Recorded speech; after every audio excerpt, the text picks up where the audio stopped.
What a gift today is.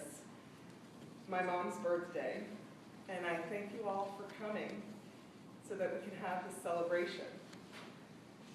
You know, my mom had a rich personal and professional life. One of the famous stories that some of you may know is about how I was born, or how I came to be born. My mom was studying to get her PhD in psychology at Wayne State University. She was 9 months pregnant with me, but she had to take one final exam, statistical variance. And so my dad accompanied her to the exam, and the professor said, "Oh no, she cannot come in here." And they said, "Oh yes, she has to come in here. She has to take this exam, because after this exam, she needs to go to the hospital and have this baby." So the professor said, "Only under one condition will I let her stay and sit for this exam, if she sits in another room." And so that's what my mother did. She sat, took her exam, got an A in the end, which is wonderful, went to the hospital with my father, and I was born. People have said to me throughout this time, these last couple of weeks, that my sisters and I are my mom's legacy. I think Margaret Taylor just said that too. And also that our children, my mom's grandchildren, are her legacy. And I've thought about, what does that mean? What does it mean?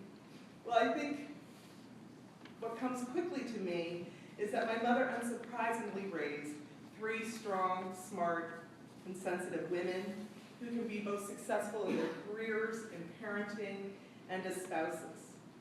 I think it also means that my mother raised 3 daughters who feel connected to our mother and those that came before her.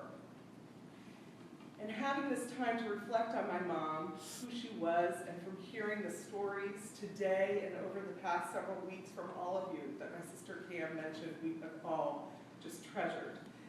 I think being my mom's legacy also means this. My mother was constantly growing, and she did this by listening to all of us in this room and others who aren't able to be here today, by working with all of us, playing with all of us, being really present with all of us, and loving all of us. Though her core stayed the same, as Maynard Poland talked about, as the early Indiana girl who danced all night with a corsage on, I love that image, the world changed around her, and my mom changed with the world. She was open to all these changes and to the world around her. As a result, each of us in this room and others who couldn't be here influenced her deeply and created who she was.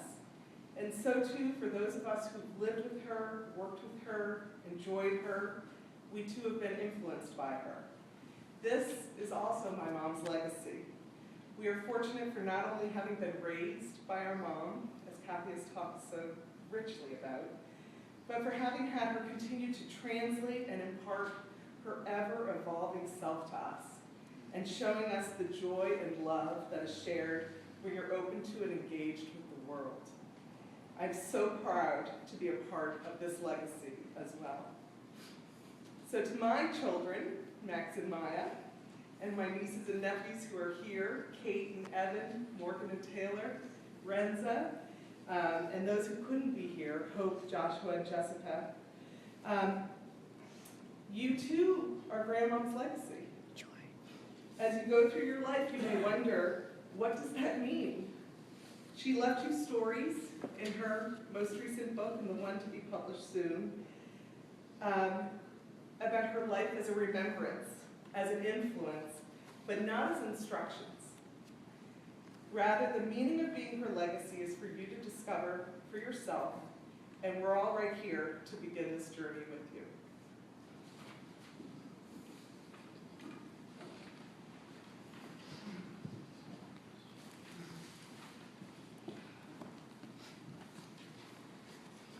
Gail Stevie came all the way from Michigan, and she's going to come up and say a couple of nice words about her. They met a long time ago when they were young mothers for the first time in camp.